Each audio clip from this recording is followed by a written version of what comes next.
women in Trenton exemplify the commitment and capability to define our Air Force, ensuring peace and security in an ever-increasing world. It's not just the members, it's also the families of the members and the military families who serve alongside them. Here's to another century of the Royal Canadian Air Force. Let's give a hand to our men and women in the military.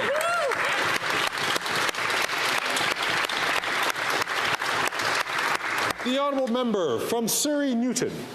Thank you, Mr. Speaker. The Rotary Club of Surrey Newton, founded under the presidency of Harjinder Singh Thind, embodies the spirit of community service. Recently, at the Grand Taj Park Convention Centre, the club held a successful gala event which succeeded fundraising goals and drew significant community support.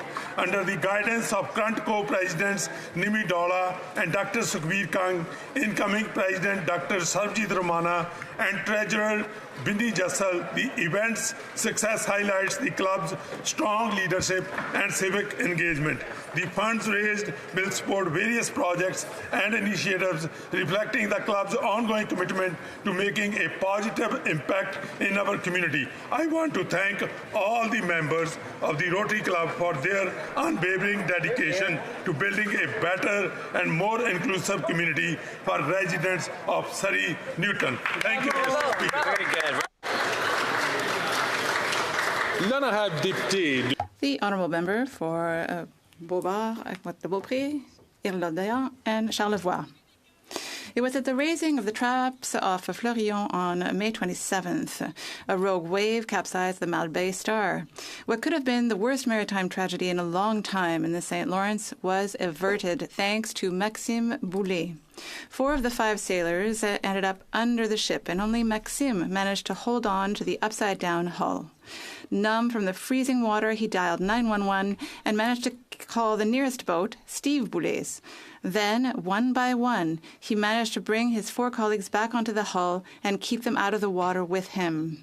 20 minutes later, Steve Boulet's boat and crew brought them back to the dock. Shocked, some of them didn't want to set sail again. But they are all alive. The entire Bloc Québécois team would like to pay tribute to Maxime for his mental strength and courage. Without him, 4 Quebec sailors would be missing today. Bravo, and thank you, Maxime Boulet.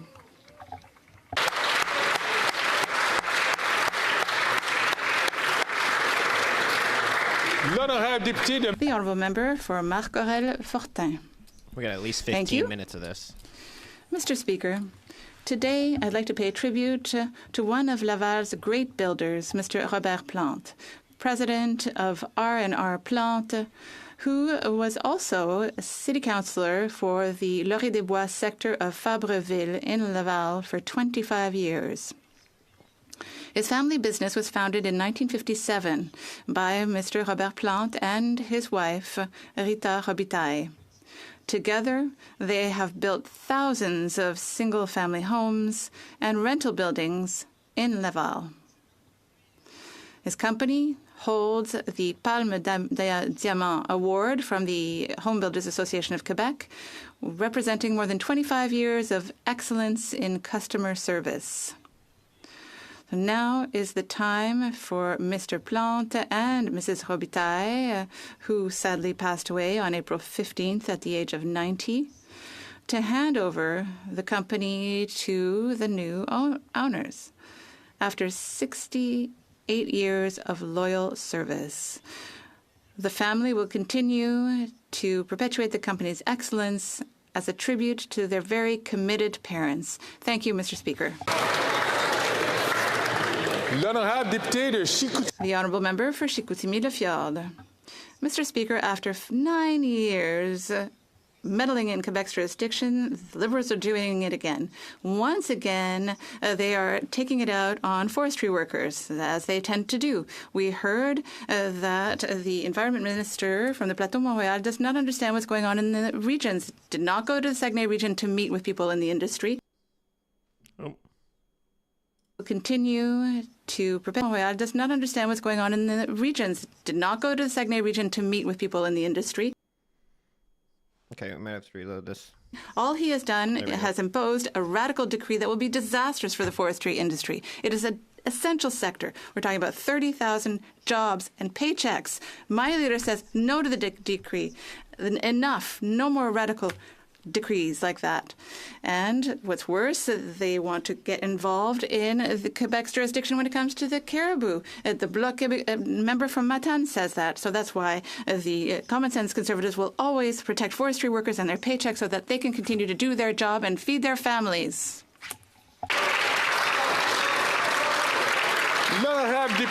The Honourable Member of Vimy. I rise today to urge the Government of Canada to purchase the National Field of Honour Military Cemetery in Pointe-Claire, Quebec, where 22,500 Canadians and Allied veterans are laid to rest. It is Canada's largest military cemetery and a National Historic Site, and under the care and responsibility of the non-profit Last Post Fund, which is quickly running out of funds. Un financement temporaire. Temporary funding is a short-term solution. We need permanent solutions. Because it maintains the site in perpetuity, demonstrates a commitment to veterans and families, preserves national and international honor. We can show support by signing petition E4984, which has already been signed by hundreds, including former federal and provincial ministers, former Governor General, and the Chief of the Armed Forces. Assurons-nous que ceux-ci. Let's make sure that the symbol of our national pride is respected by all Canadians and stays. The Honourable Member from Etobicoke Lakeshore. Mr. Speaker, I rise today to honour a distinguished diplomat, an accomplished historian, a great Irishman, and most of all, a wonderful friend to Canada. His Excellency Dr. Eamon McKee and his wife Mary McGillis McKee came to Canada 4 years ago. For anyone else coming during a pandemic would have caused many hardships to make a mark. For Eamon, he dove into what he called a journey of discovery, discovering the rich shared heritage between our two countries. Eamon has greatly contributed to increased trade, business, and strengthening our ties, as any accomplished diplomat does. We have all celebrated those ties with him during Irish Nights on the Hill, Irish Heritage Month, and with many visits by Irish leaders. However, his historical research and exploration have unearthed the depth of the Irish contribution to Canada. In short, he has taught us about ourselves over and over again. Thank you, Eamon and Mary, for your contributions and furthering this fantastic relationship, but most of all, for your friendship. Hear, hear.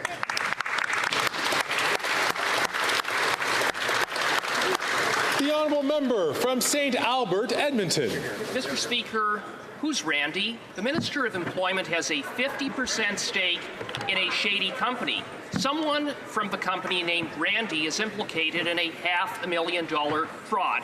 The minister says he's not that Randy. Yet, incredibly, for the past 2 weeks, he's been unable to identify who that other Randy is.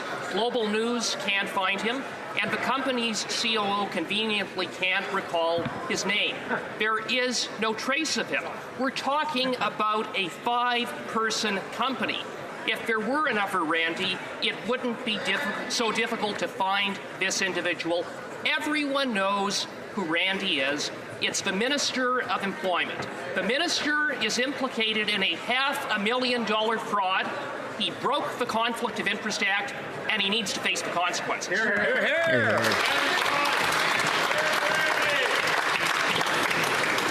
The Honourable Member from Waterloo. Monsieur le Président. Mr. Speaker, it is an honour to represent the people of the riding of Waterloo here in the House of Commons. In Ottawa, or when constituents visit me to advocate on the behalf of organizations and issues of importance to them, as well as to discover Parliament Hill and our House of Commons. Today I rise to personally thank everyone who helps to make these experiences even more memorable, including the Sergeant-at-Arms, Pat McDonnell, and his entire team, the Parliamentary Protective Service officers, pages, interpreters, parking, bus, and food service teams, and the amazing crews at the Parliamentary Restaurant and cafeterias. I also share my appreciation with Clara, Allison, Nikki, Josh, Seraphia, and Catherine.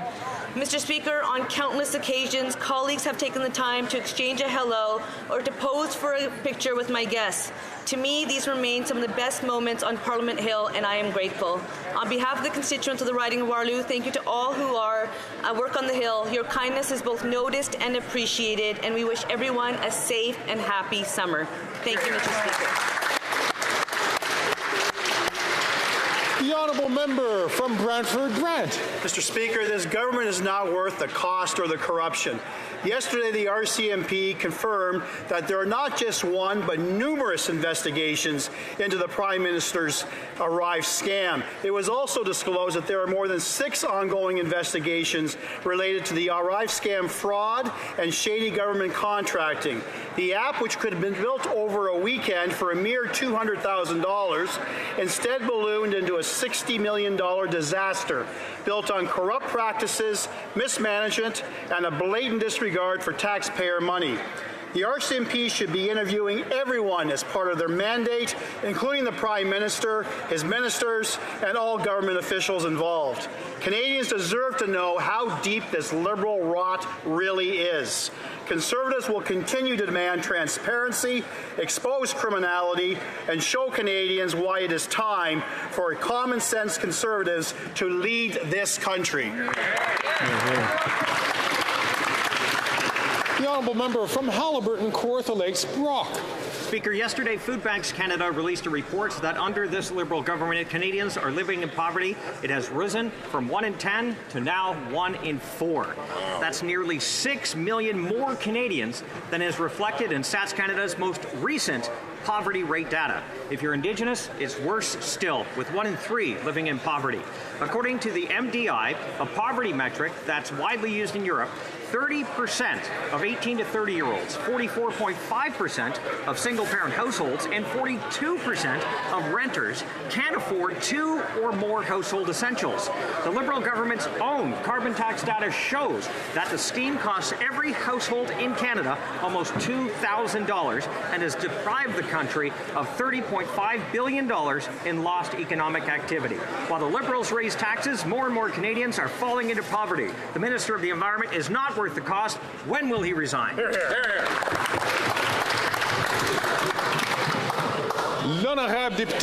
The honourable member for Argenteuil-La-Petite-Nation. Thank you, Mr. Speaker. Today, I pay tribute to my sister Sylvie, gone too soon at the age of 67.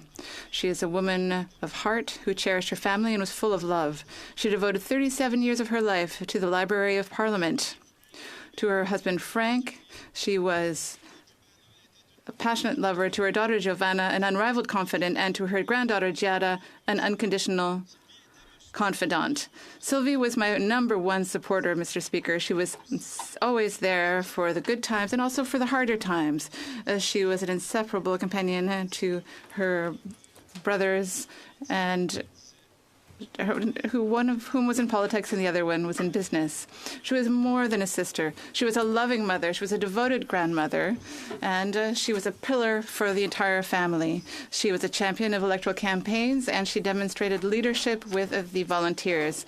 I love you, dear sister. You will be in my thoughts always. Your memory and your being will be with us forever.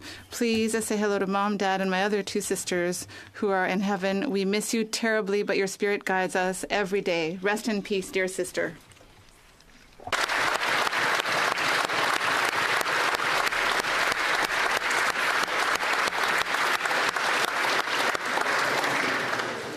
Toutes nos condoléances. Our deepest condolences. Strathcona. Speaker, June is Indigenous History Month, a time to celebrate the peoples whose land we call Canada. As settlers on Turtle Island, it is our job to stand up and attest to the genocide perpetrated by Canada against Indigenous peoples. It is our job to acknowledge the truth. It is our job to seek reconciliation. But Indigenous History Month is not just about the past. It is also about right now, today and tomorrow, and every day to come. Today, right now, Indigenous people are sleeping on the street or in an encampment if they are lucky and the police have not come to tear down their homes. There will be celebrations. There will be glorious dances and the beat of the drum. there will be love and there will be gratitude for all that the Creator has given. But for me and for Canadians like me, there must also be a reckoning, a recognition not only of the genocide of the past, but of the racist systems and institutions that we have designed and built that persist still today to destroy Indigenous peoples. Yes.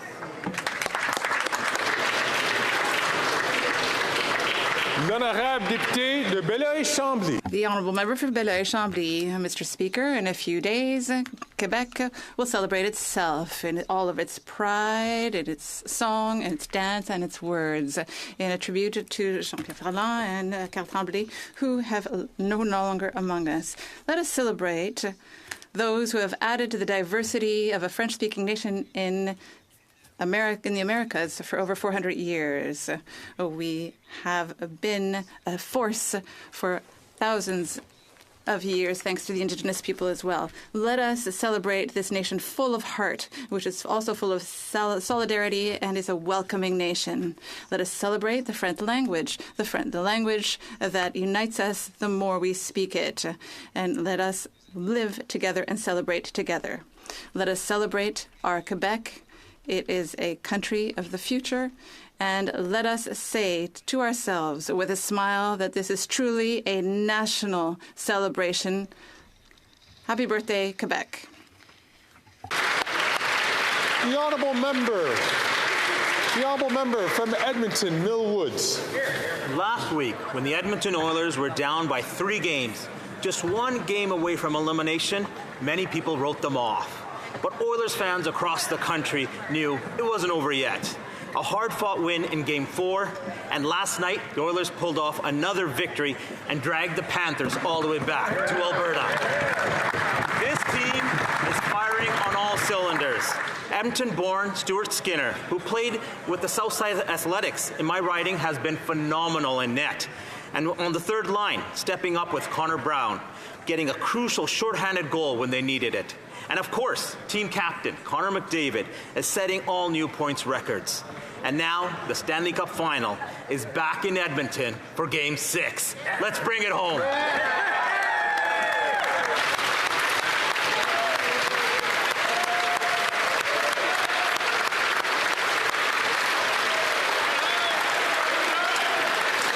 Go, Edmonton, go.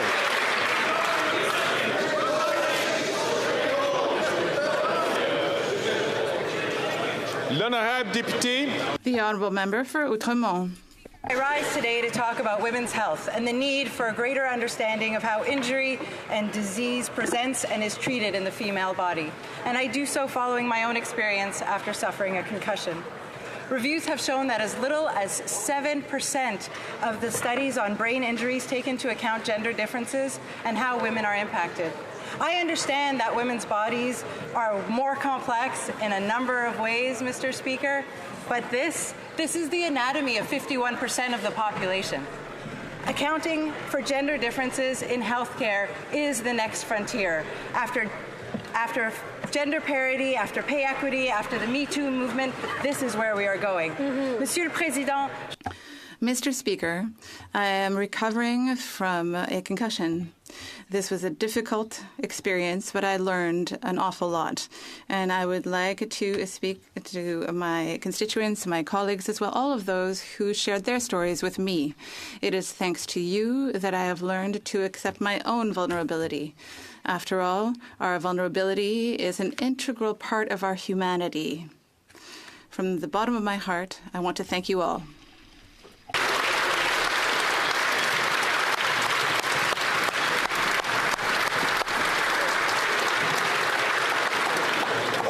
Questions. The Honourable Leader of the Opposition. Mr. Speaker, this parliamentary session we once again saw that everything in Canada is broken. Housing costs have doubled.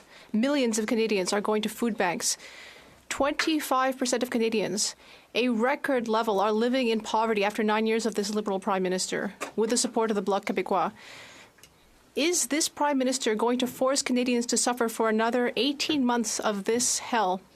Or will he call elections right now so that Canadians can elect a government that will cut taxes, build housing, fix the budget, and stop the crime. The Right Honourable Prime Minister. Mr. Speaker, if the leader of the Conservative Party really cared about the affordability crisis, he would support our dental care plan for seniors and youth. He would be helping us to support 400,000 children a year so that they can access school food programs. He would be supporting our measures to make more childcare spots available. He would be supporting our ambitious plan to increase housing and densification. But instead, he's playing petty partisan games instead of delivering for Canadians. The Honourable Leader of the Opposition. Mr. Speaker,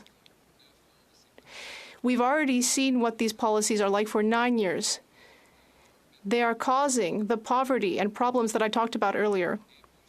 And now he wants to force Quebec to shut down the forestry sector. We learned from the Quebec Natural Resources Ministry that this may kill up to 30,000 jobs, but the Bloc Québécois doesn't have a single word to say against it. Will this Prime Minister put an end to this radical decree so that we can save the jobs of 30,000 Quebec workers? The Right Honourable Prime Minister. Mr. Speaker, unlike the leader of the Conservative Party, Quebecers know very well that the only way to build a stronger future is by protecting both the economy and the environment at the same time.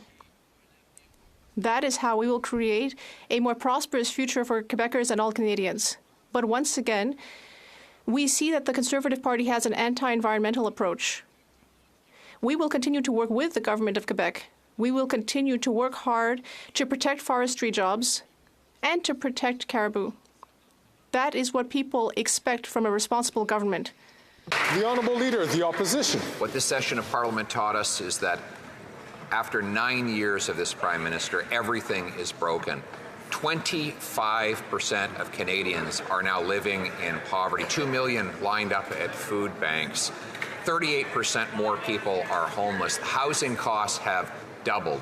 It wasn't like this before this Prime Minister, and it won't be like this after he's gone. Will he put us through another year and a half of this costly hell, or will he call a carbon tax election today so we can elect a common sense government to axe the tax, build the homes, fix the budget, and stop the crime?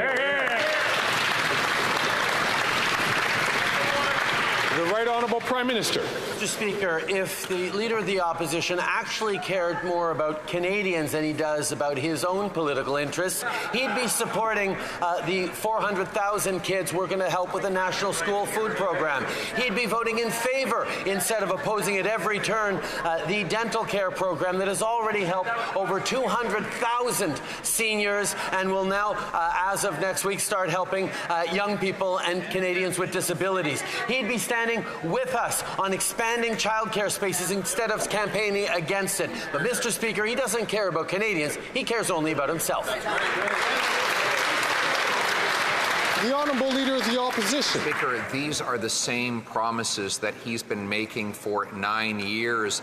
And instead of the theoretical utopia that he's promised, what Canadians are living through is hell, with tent cities popping up across the country in places they never existed before, with 2 million people lined up in food banks, 1 in 10 Torontonians included in that number, in a town where right now it is impossible for almost anyone to afford a home, and there are 256 tent cities.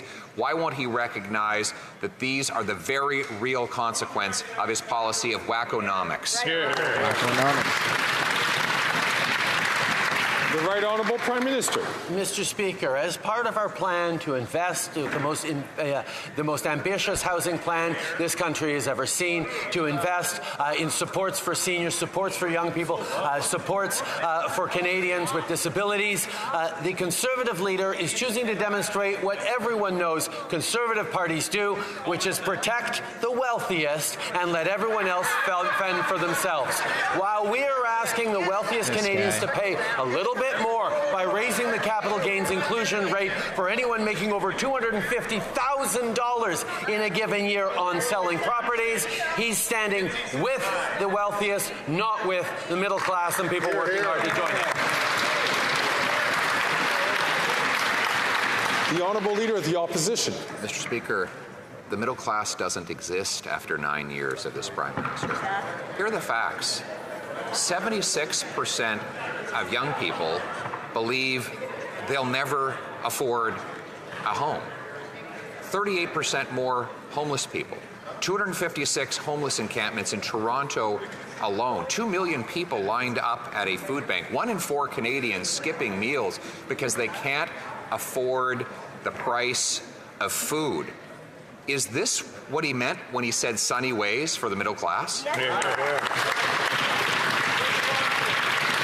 The Right Honourable Prime Minister. Mr. Speaker, we've seen throughout this session and indeed throughout his career, covering more than 19 years as a parliamentarian, that the leader of the Conservative Party is very quick to use sound bites that use Canadians, that exacerbate and exaggerate and indeed amplify the real concerns people are facing, but he is nowhere on solutions for them. He's good at connecting with Canadians. Against dental care, against pharmacare, against investments in the middle class and people working hard to join it, against investments to create jobs and a future for Canadians, because all he cares about is himself and his future.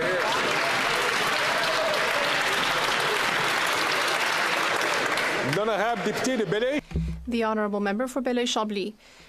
Mr. Speaker, in Quebec, according to Canada Post, you don't actually need to speak French to deliver mail or to sort it.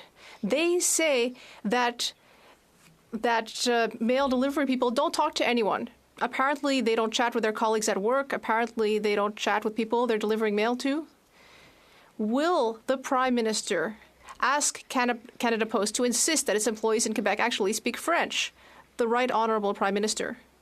Mr. Speaker, our government has always been there to defend official languages in Canada. And in fact, we were the first federal government to recognize that we have a specific responsibility to protect French, including in Quebec. And that's why we will continue to ensure that the Official Languages Act is respected throughout the country, including in federal institutions like Canada Post. We will follow up on this issue because it is important to ensure that we're always standing up for our 2 official languages everywhere in Canada. The Honourable Member for Belleuil-Chambly.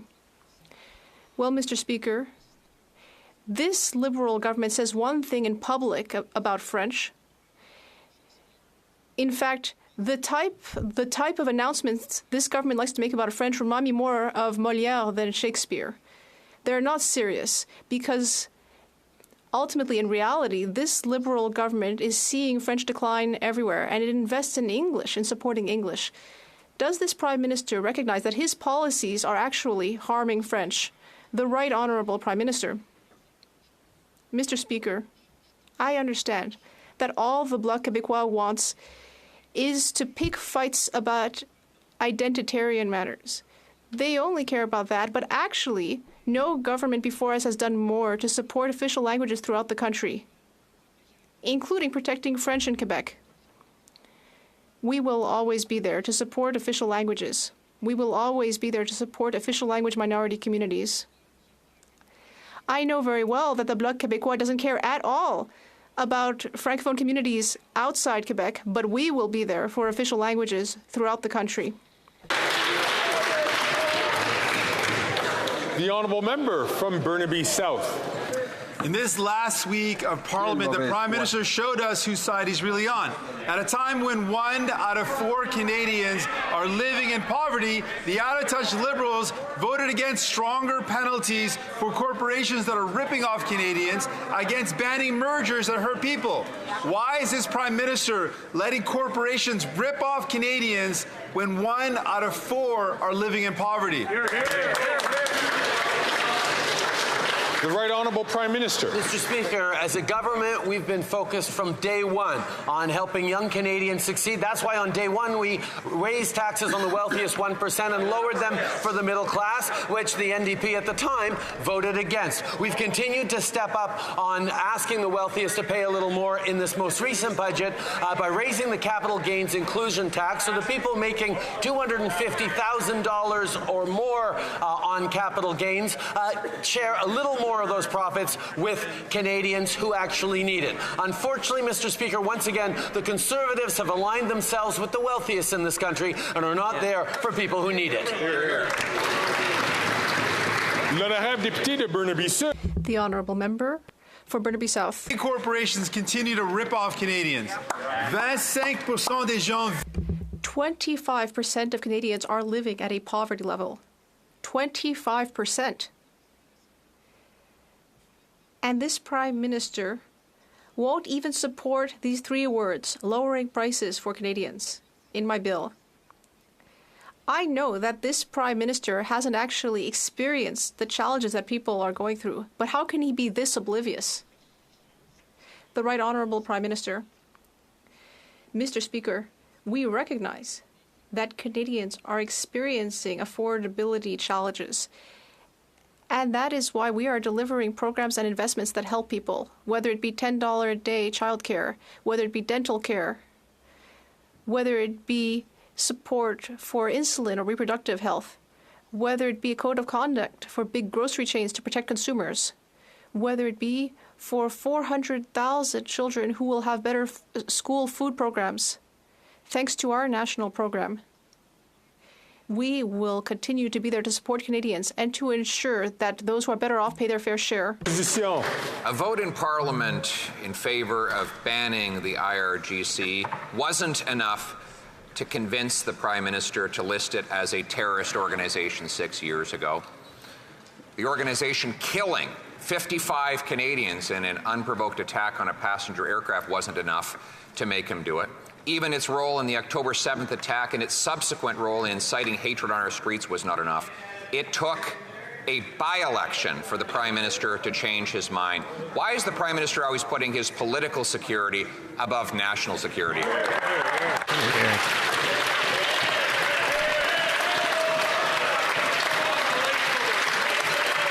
Right Honourable Prime Minister. Mr. Speaker, today we've listed the IRGC as a terrorist entity.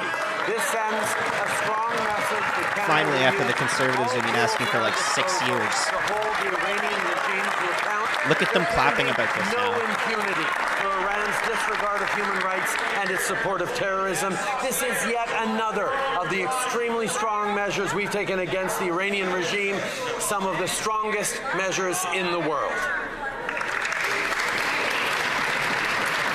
The Honourable Leader of the Opposition. The Prime Minister was also forced to release data from his own government showing that there would be a $30 billion a year hit to our economy as a result of his job-killing carbon tax, data that he had up until then been hiding. He's been going around claiming that Canadians are better off because they pay this tax. Did the calculations that went into his 8 out of 10 talking points include this $30 billion a year cost to the Canadian economy and to Canadian families? The Right Honourable Prime Minister. Mr. Speaker, the Parliamentary Budget Officer has confirmed that 8 out of 10 Canadians in jurisdictions that have the federal carbon price in them get more money back from the Canada carbon rebate than they pay with this price on pollution. That is fact. Now, the Conservative leader has been using erroneous figures that the Parliamentary Budget Officer has said he made a mistake on to continue to attack our plan on fighting climate change and putting more money back in people's pockets.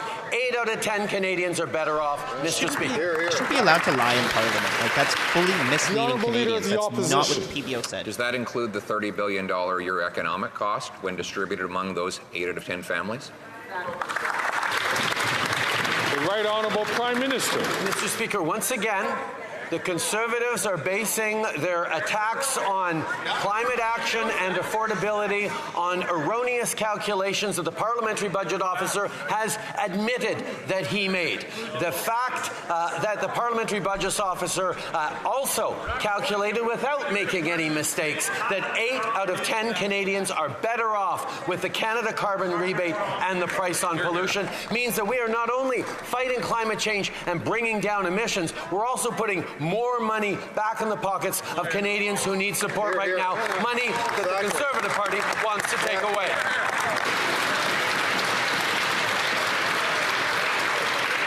The Honourable Leader of the Opposition. I'm not using Parliamentary Budget Officer numbers. I'm using numbers that this Liberal government has now published. This government has admitted that their carbon tax will hit Canadians with $30 billion in annual losses to wages and higher prices.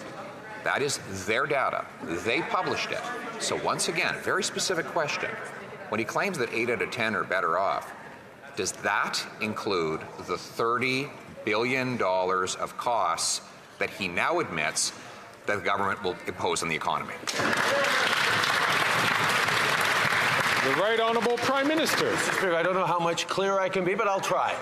Based on everything this government knows, all the studies we've made, all the studies that the Parliamentary Budget Officer has made, we can affirm very clearly, and it's backed up by independent economists, that 8 out of 10 families in jurisdictions across the country where the federal price on pollution applies do better off with more money in their pockets than the price on pollution costs them with the Canada carbon rebate. It's putting more money in the pockets of Canadians, and the Conservatives are wrong on this.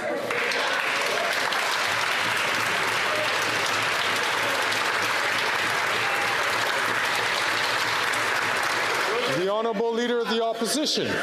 He can't say yes, because he knows that when you take the $30 billion a year and divide it by the 17 million Canadian families, then you come up with almost $2,000 per Canadian family based on numbers published by his own government. So it's like him saying, you can afford this house as long as you don't take into consideration the down payment and the monthly mortgage payments. If you take out $30 billion of costs, you don't have a real calculation. So why doesn't he put the $30 billion back into the calculator and show Canadians whether they're really better off? The Right Honourable Prime Minister. It is actually quite stunning to see the leader lay it out so clearly that all of his math depends on one factor that he believes, which is climate change isn't real, according to the Leader of the Opposition. That's the only way to make sure his math works. If he says there are no costs to Canadians of extreme weather events, there are no costs to Canadians about degrading competition when the world is switching towards greener solutions. If you don't believe in climate change, then his math works. But if you know that climate change is a real threat to Canadians and the economy, then we need to act, and that's what we're doing.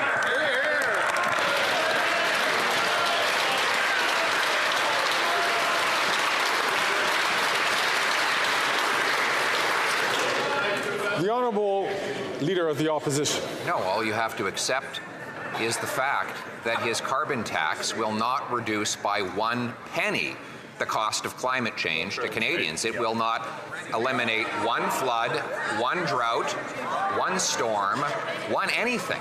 Yeah. His carbon tax literally does nothing to change the weather or the climate. What it does is makes Canadians poorer.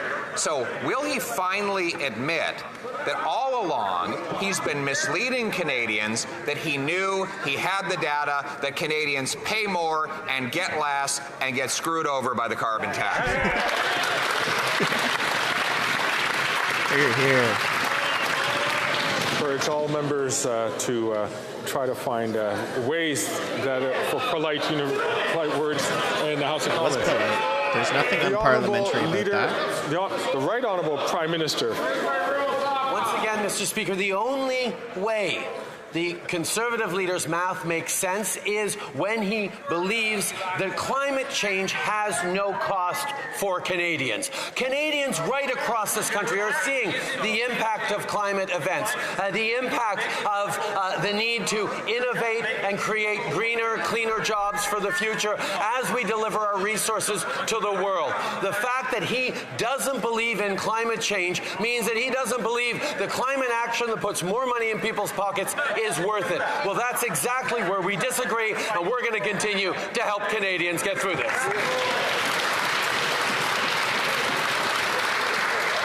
L'honorable député de Belleuil-Chambly. The honourable member for Belleuil-Chambly. Now we have Bill 96 on French in Quebec, but American businesses are pressuring the Joe Biden government to try to get the U.S. to impose sanctions to undermine Quebec's language law. Will the Prime Minister stand up to the U.S.? Will the Prime Minister protect legislation that was legitimately adopted in Quebec? Or will he let our main trade partner dictate our language laws? The Right Honourable Prime Minister. Mr. Speaker, I know that for years the Quebec government has had excellent representatives in Washington and elsewhere in the world to talk about issues around Quebec legislation. Then, meanwhile, we, as a bilingual country that protects French and English throughout the country, we will be there in our negotiations, including in the NAFTA renegotiation that we did several years ago with the American government. We will continue to protect Canada's culture and linguistic realities, as well as the special realities for our citizens throughout the country. The honourable member for Belleuil-Chambly. Well, this government seems to be allergic to the word yes. We know that we will not be able to offer French language training for immigrants.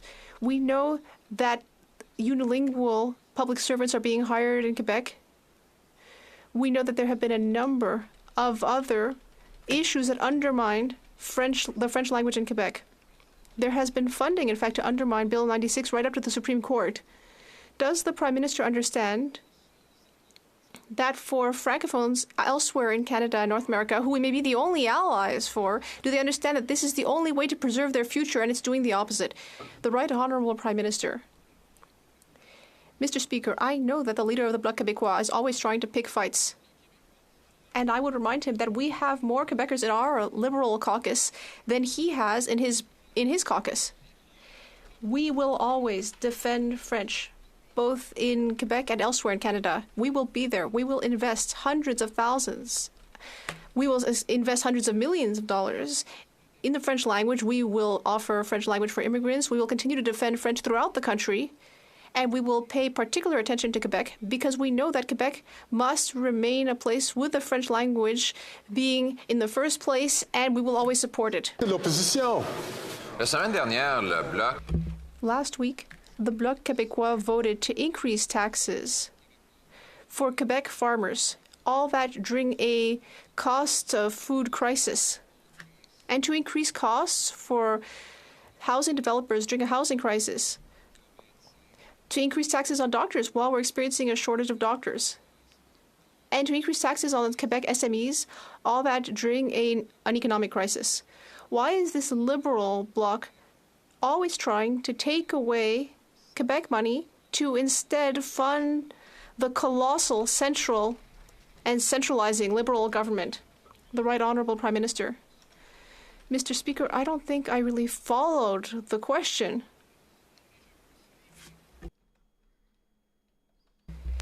But I will say that the Bloc Québécois is a party that tries to pick fights with the federal government, but even so, the Bloc recognizes that the Conservative Party is passionate about defending the ultra-wealthy and that they're not trying to help people who actually need help. And that's not a good thing for the country, no matter what your political allegiance. The fact that the Conservatives keep trying to undermine initiatives that would get the most wealthy among us to pay their fair share to help youth, seniors, and so on, that's really shocking. And I'm glad that the Bloc Québécois is aligned with us on this. L'honorable chef de l'opposition. Monsieur le Président, le Bloc. The Honourable Leader of the Opposition. Mr. Speaker, the Bloc Québécois is always aligned with the Liberals to keep them in power. We know that this is basically the Liberal bloc. We learned today from Angus Reid that 1 out of 5 Canadians earning between $50,000 and $100,000 a year, 1 in 5 believe that they will be affected by this bloc Liberal increase in taxes. But if the Prime Minister wants to deny that, well, there's a very clear way to settle this. Will the Liberal government support an amendment to exclude everyone who possesses less than 1% of the wealth in Canada from the tax increase? Will the government do this, yes or no? The Right Honourable Prime Minister. Mr. Speaker, everyone in this House knows very well that there are issues where I disagree with the leader of the Bloc Québécois. We've heard about that many, many times. But sometimes we do see eye to eye.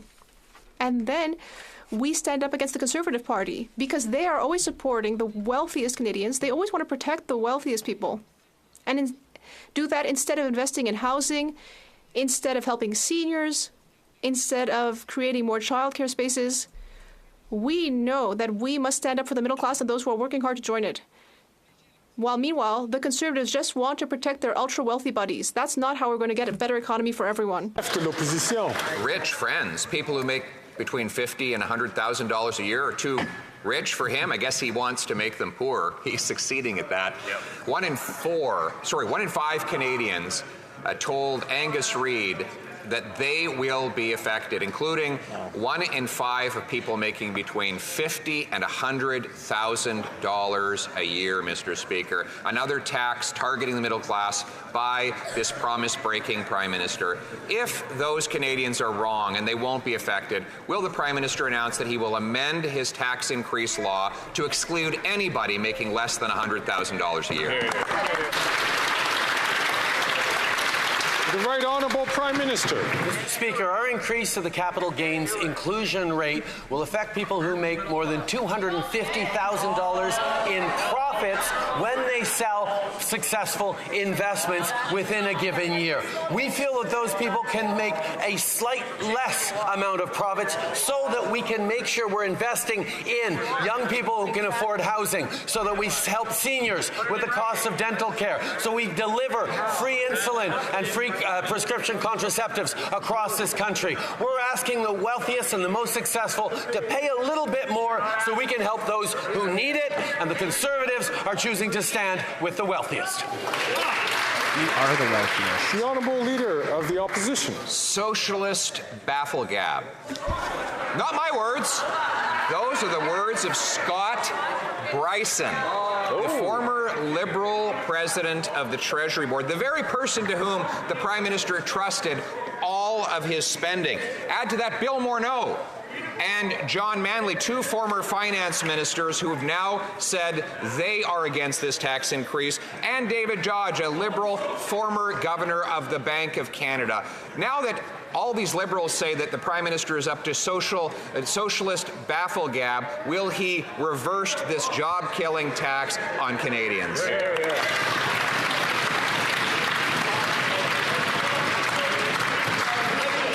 Right Honourable Prime Minister. Mr. Speaker, it should actually be no surprise to Canadians to see the Conservatives, after pretending to care about workers, after pretending to care about vulnerable people, revert to type and stand against and ask for the wealthiest to pay a little bit more in taxes so we can invest even more in Canadians who need it, whether it's through a National School Food Program, whether it's expanding places in childcare, whether it's delivering dental care for seniors and Canadians with disabilities. These are all things the Conservatives stand against, just like they stand against asking the wealthiest to pay their fair share. That's a shame, Mr. Speaker. He said the same thing like 8 times already. The Honourable Member from Port Moody, Coquitlam. Mr. Speaker, the housing crisis is hurting seniors in Port Moody. The Liberals have promised to build more affordable housing, but yet they continue to sit on their hands and drag their feet.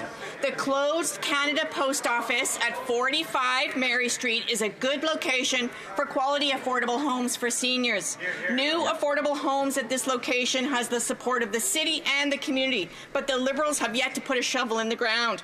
Why won't the Prime Minister step up and build the affordable homes seniors need in Port Moody? Good question. Good question.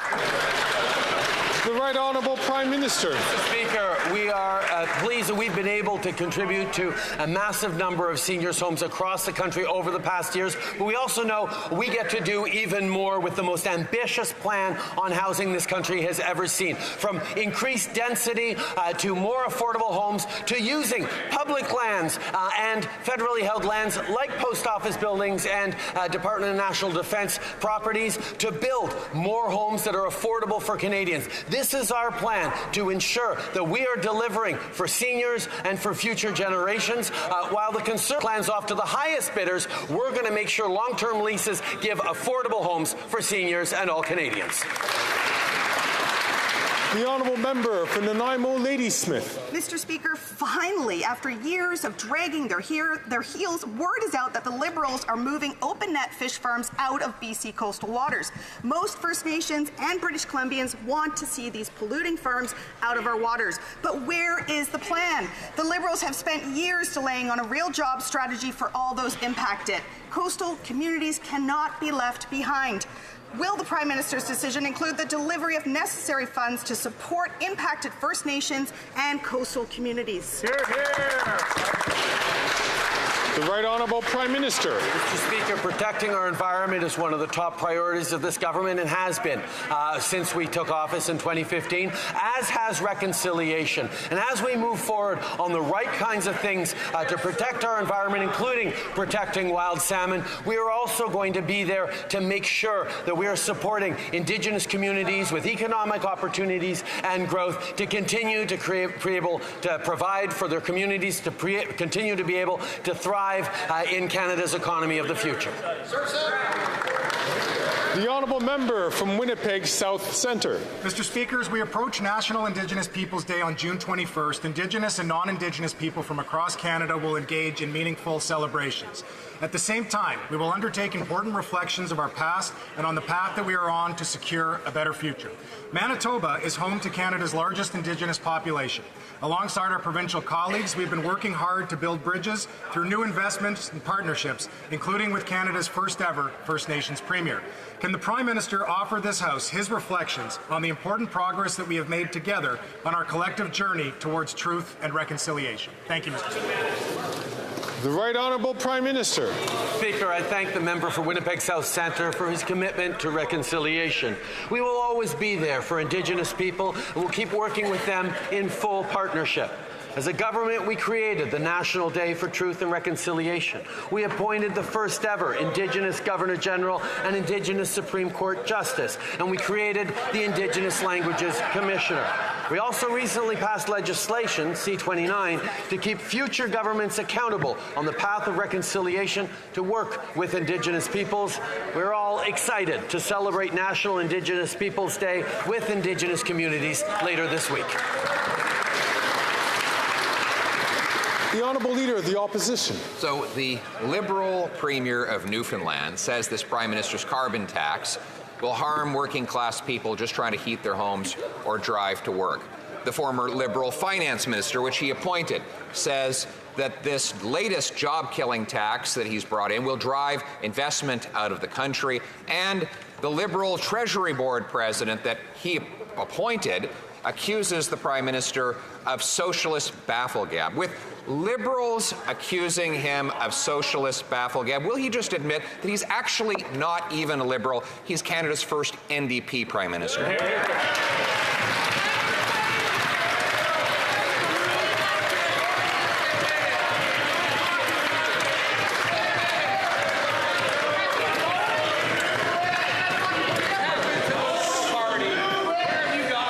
Right Honourable Prime Minister. Mr. Speaker, we have demonstrated over the past 9 years that investing in the middle class and people working hard to join it can create growth for the country, and that's why we're continuing to step up to put that growth for work by putting more money in the pockets of Canadians, whether it's through a plan to fight climate change that puts more money in the pockets of 8 out of 10 Canadian families across the country, whether it's by moving forward on asking the wealthiest who are selling off profitable investments chance to share a little more of those profits with Canadians who need it by countering the housing crisis, by investing in young people. But once again, Conservatives stand with the wealthiest. We stand with the middle class. The Honourable Leader of the Opposition. Countering the housing crisis, he doubled housing costs, helping young people. 76% of them say they can't afford a home after 9 years of this Prime Minister. But it's getting worse. The Prime Minister gave $500 million to the Liberal NDP Mayor and Council at Toronto City Hall, supposedly to accelerate home building. What is the consequence?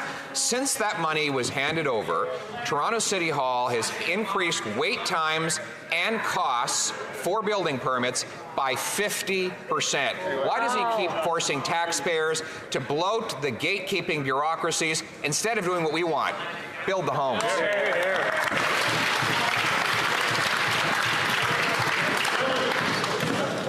I know that we are coming to the end of the summer, end of the session, and members by Friday, and that members sometimes might be a little bit more excited. I'm going to ask all members to please not take the floor unless they're recognized by the chair, because I can hear their voices pretty well.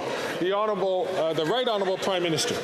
Mr. Speaker, the challenging fact that the Leader of the Opposition is trying to avoid is that just last week it was demonstrated that housing starts are up across this country, and that is part of where we have been investing with communities across the country in the Housing Accelerator Fund that is delivering more homes built faster. Indeed, we're going to see close to 4 million new homes in the coming decade because Canadians know that more density, better use of public lands, better protection for renters, better math for home builders to be able to build more affordable homes. These are the things that are going to make a difference in Canadians' lives. The Honourable Leader of the Opposition. Better math? Well, I think we can all agree this Prime Minister needs better math. Here is the math. The Altus Group says that Canada's development charges are significantly higher, and our wait times for getting building permits are the second slowest in the entire OECD. And what is this Prime Minister doing? Giving $500 million to the City of Toronto, which has just increased its development charges and its permit wait times by 50%. So once again, why does the Prime Minister keep funding the gatekeepers instead of removing them so we can build the homes? Again, I'm going to ask members, particularly the member from Hamilton Centre, if you could please not heckle people while... come on, Greg. I like how you don't pick out any of your own Liberal members. The Right Honourable Prime Minister. He's itching to boot out another Speaker, Conservative. here's a concrete example of how one makes the math work to build more homes. Last year, we made a decision to take off the GST on purpose-built middle-income apartment buildings, on the kind of apartment buildings we need more of right across the country. Within a few days after having announced that we would no longer be charging the GST on new apartment buildings, thousands of new units were being announced by developers across the country because suddenly they were able to bring projects onto the table that hadn't been on it before. That's how you invest in housing. That's how you deliver for Canadians. The Honourable Leader of the Opposition. Mr. Speaker, permits take 3 times longer to get in Canada than in the US and in the UK. And in the last 2 years in Toronto, the wait time has gone from 21 months to 32 months, all while the Prime Minister has given that bureaucracy $500 billion to subsidize their building blocking bureaucracy. Why won't he follow my common sense plan to require municipalities permit 15% more housing completions as a condition of getting their federal funds? The Right Honourable Prime Minister. Mr. Speaker, let's be very clear. The Conservative Leader has no plan to address the housing crisis. When he was Housing Minister under the Harper government, he had no plan to address the housing crisis. That government decided to get out of any federal engagement in housing, and we're seeing those consequences even 10 years later. The reality is, Mr. Speaker, that his plan to reimpose GST on apartment building construction would slow down down apartment building construction. His plan to withdraw funds that are needed for densification and permitting would slow down housing construction. That's not what Canadians need. The Honourable Member for Belleuil-Chambly. Mr. Speaker, forest caribou is in danger of extinction with the help from the Conservatives, and that must not happen. Thousands of jobs linked to forestry, one of the greenest and most important resources in Quebec, are in danger of disappearing with the help of the Liberals. I accept neither. Does the Prime Minister agree to say that the issue of forest caribou is a test of our ability to reconcile resources and the environment? Does he agree that the solution should be negotiated between Quebec, the forestry industry, and Indigenous people? The Right Honourable Prime Minister. Mr. Speaker, over the past 10 years, since before we were in power, the Government of Canada has worked hard to help the Government of Quebec present a plan to protect caribou and reach our common goals to protect the environment and protect jobs. The federal government is always open to collaborating with the Government of Quebec and to support it while it puts in place measures to ensure the recovery of the species as part of a comprehensive strategy. We are ready to support local communities, jobs, and of course, the dynamic Quebec economy. The Honourable Member for Belleuil-Chambly. If the government imposes orders, it will be an economic disaster for the forest. If Quebec doesn't have an agreement with industry, Indigenous people, unions, and more, forest caribou will be in more danger. Conservatives think they can solve this, but in a year and a half, things will be shut down, jobs will be gone. I don't know what the Prime Minister will say, Mr. Speaker, but I say that the Bloc Québécois and I will invest in looking for negotiated solutions agreed upon with the Government of Quebec, the only authority on the forest. The Right Honourable Prime Minister. Mr. Speaker, we agree to work hand in hand in partnership with Quebec. That is exactly what we've done for years. It's been 10 years that different federal governments have been working to protect caribou and also to protect communities and jobs. We are there to work in partnership with Quebec. After so many years, we need to show that we are a country with the rule of law, that we will respect our own laws on protecting species at risk. That is what all Quebecers and Canadians expect. The Honourable Leader of the Opposition. It's ironic to see the Bloc look for a federal role in a field of provincial jurisdiction. The Bloc member this morning said that the federal government is able to meddle and kill forestry worker jobs. And if the Bloc hadn't voted to keep this Prime Minister in power, this order wouldn't have existed in the first place. Mr. Speaker, Conservatives will cancel this order to protect jobs and to allow the government to protect nature and industry. That is common sense. The Right Honourable Prime Minister. Mr. Speaker, the Conservative Party shows day after day that they don't understand that the only way to build a healthy economy for Canadians for the years to come is to protect the environment as well. They refuse to accept any responsibility to protect the environment. And yes, other parties in this House and the vast majority of Canadians understand very well that we need to work to protect the environment and work to protect the economy. It's only the Conservatives who've made their choice to let down the environment and the future of Canadians. The Leader of the Opposition. Mr. Speaker, Quebec, the Quebec nation, is able to protect nature and jobs without interference from this Bloc, Liberal, incompetent government here in Ottawa. We believe that we can do both, but it's a decision for the Government of Quebec on how to protect nature. 30,000 jobs are at play. Will the Prime Minister cancel the radical order by his Liberal minister? The Right Honourable Prime Minister. This so-called radical order is based on a bill put forward by the Prime Minister, who, according to experts, did the most to protect the environment in Canada, Brian Mulroney, a progressive Conservative. It's unfortunate, Mr. Speaker, to see how much the Conservative Party is denying something that progressive Conservatives understood very well. We can only build a strong economy by protecting the environment. Brian Mulroney showed that often during his career. The Conservatives have forgotten all of that, and they're attacking the planet and our future.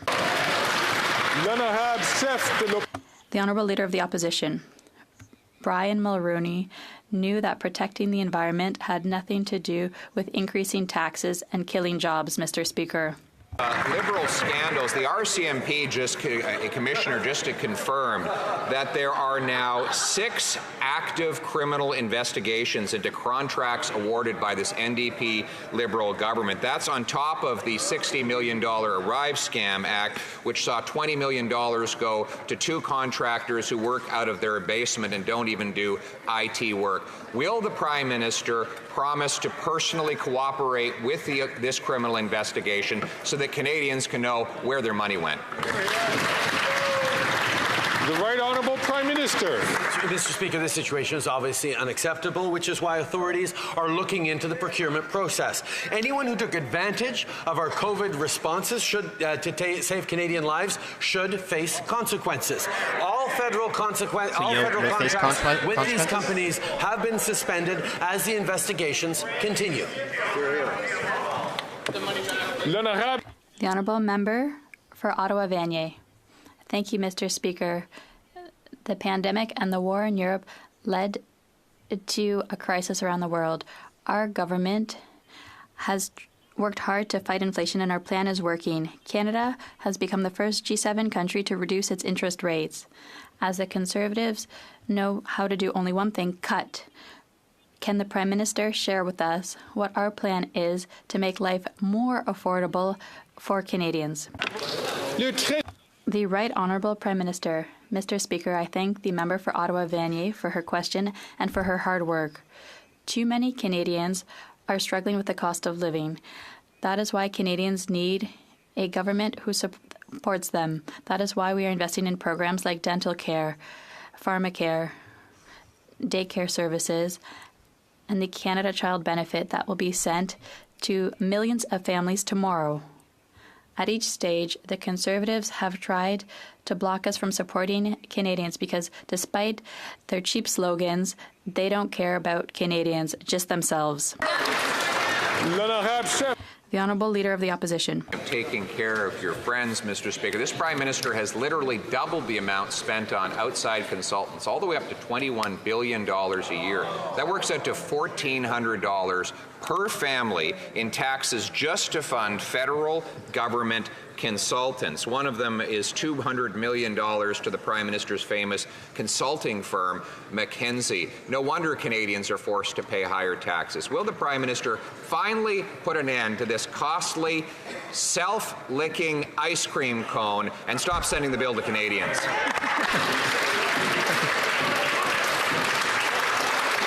The Right Honourable Prime Minister. Mr. Speaker, the only Canadians we're asking to pay a little more are those who've been very successful in these past years and are able to make more than $250,000 in profit from selling off investments. These are things that we think we can be asking of Canadians who've been successful to support Canadians who need a little more help, whether it's with the most ambitious housing plan this country's ever seen, whether it's dental care that's already delivered supports in just 8 weeks to 200,000 seniors, or whether it's more spaces in childcare. But the Conservatives continue to protect the wealthiest instead of supporting Canadians.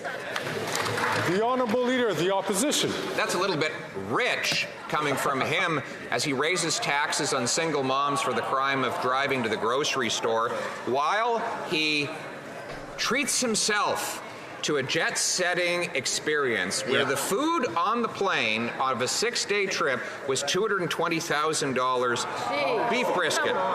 parsley potatoes with truffle oil, beef tenderloin with port wine sauce, braised lamb shanks, and even cheesecake with pistachio brittle. Mr. Speaker, with Canadians lined up at the food bank, what's on the menu for this Prime Minister this summer? No wonder. $200,000 Right in a week? Honourable Prime Minister. Mr. Speaker, the Conservatives continue to use cheap attacks and slogans when they stand against support directly for Canadians.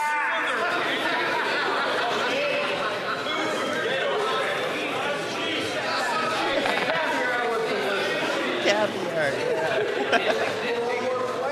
The Right Honourable Prime Minister from the top, please.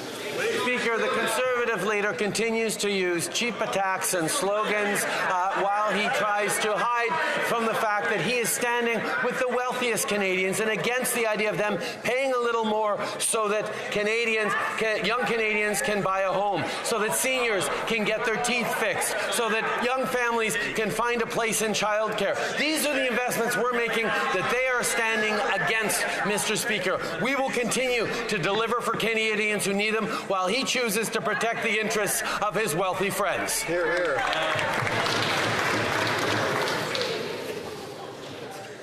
The Honourable Leader of the Opposition. Mr. Speaker, there's nothing cheap about the $220,000 that he spent on one trip for food alone. The Honourable Leader of the Opposition asked this question. I'm going to ask all members to please keep their voices down. The Honourable Leader of the Opposition from the top.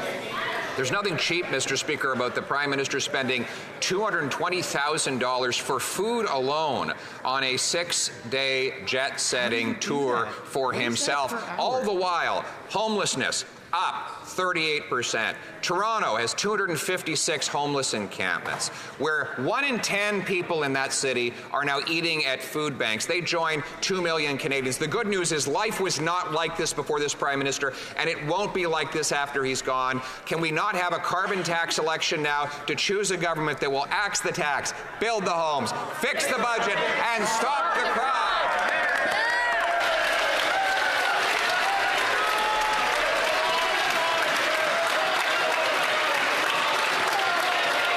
Here, here. Here, here. Order. Order. Bring it home. Bring it home.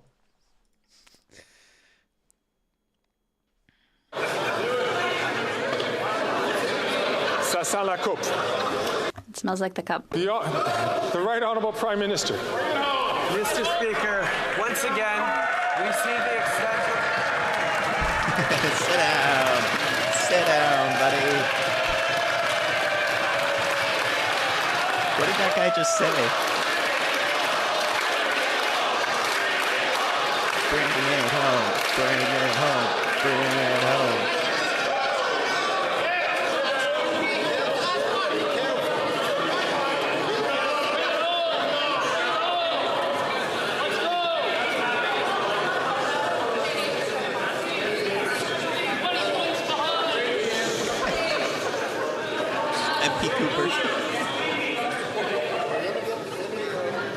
The Right Honourable Prime Minister.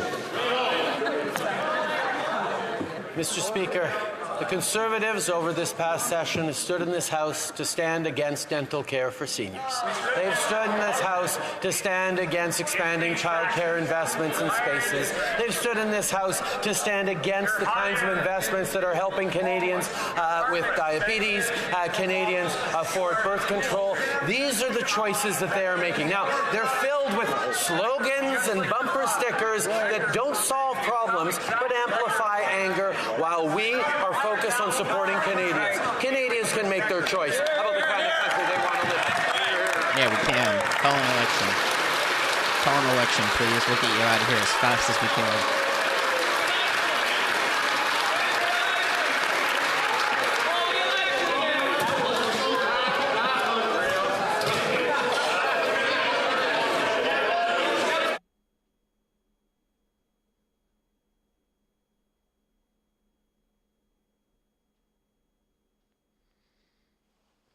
from Vaughan Woodbridge. Mr. Speaker, Canadians are looking for strong action from their government on making housing more affordable. The results of decades of Conservative government inaction are in, and it's no wonder. When the Leader of the Opposition was Housing Minister, he only got 6 units built. Since 2015, we've been committed to getting the government back into housing. Can the Prime Minister... I truly cannot hear the honourable member ask this question. I'm going to ask all members, please, to not take the floor while an honourable member is asking a question or while an honourable member is answering a question. Ask the member, please, to keep it together for a couple of more minutes. The honourable member from Vaughan Woodbridge, from the top, please. Mr. Speaker, Canadians are looking for strong action from their government on making housing more affordable.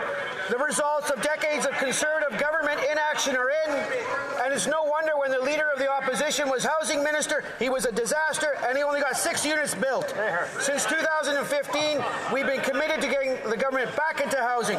Can the Prime Minister provide an update on the government is making life more affordable through housing investments? I heard he built a baby barn.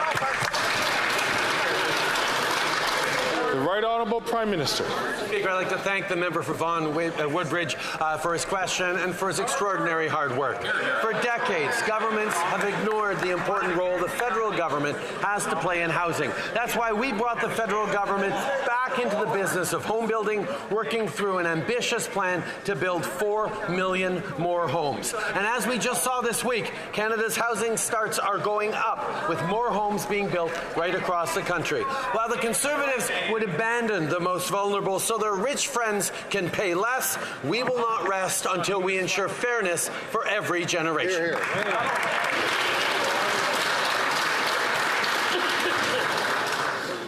The honourable member from Edmonton Griesbach. The Trade Winds to Success Training Society helps Indigenous people build up the trade skills we need to rebuild our own communities and our own future. Not only does the organization create a pathway to apprenticeship, but also guarantees Indigenous peoples opportunity for good paying jobs. Despite the Liberals' commitment to support them, no movement has been made. Is this yet another empty promise to Indigenous peoples? When will the Prime Minister establish a 5-year funding plan for Trade Winds to Success so they can continue to empower Indigenous labour? The Right Honourable Prime Minister. Mr. Speaker, as my colleague well knows, we are unequivocally committed to working in partnership with First Nations, Inuit and Métis communities to advance self-determination, reconciliation and economic opportunity. We have indeed tripled investments into Indigenous communities since 2015, with $32 billion in investments expected in 2024-25 alone. Budget 2024 includes over $1 billion to improve access to proper health care for Indigenous peoples, $338 million to support Indigenous entrepreneurship, and a monumental investment of $5 billion for the Indigenous Loan Support Program. There's lots more to do, Mr. Speaker. The honourable member from Saanich, Gulf Islands. Thank you, Mr. Speaker. The parliamentarians who serve on the National Security and Intelligence Committee of Parliamentarians have done an amazing job and deserve the thanks of all Canadians. In the face of foreign interference, we need to put Canada first and commit to working together. My question to the Prime Minister is this: is the Prime Minister open to working over the summer with all members of Parliament with top secret security clearance who are willing, in a confidential setting, to work in the hope of determining a shared course of action to reduce the threat of foreign interference? The Right Honourable Prime Minister. Mr. Speaker, I'd like to thank the Leader of the Green Party and other party leaders who've taken this issue seriously by getting their security clearances. We feel that the public inquiry is the best place for these discussions to continue, and we're pleased that the Commission has agreed to study this. Unfortunately, the Leader of the Opposition would actually have to get his top secret security clearance in order to have a top secret discussion amongst party leaders.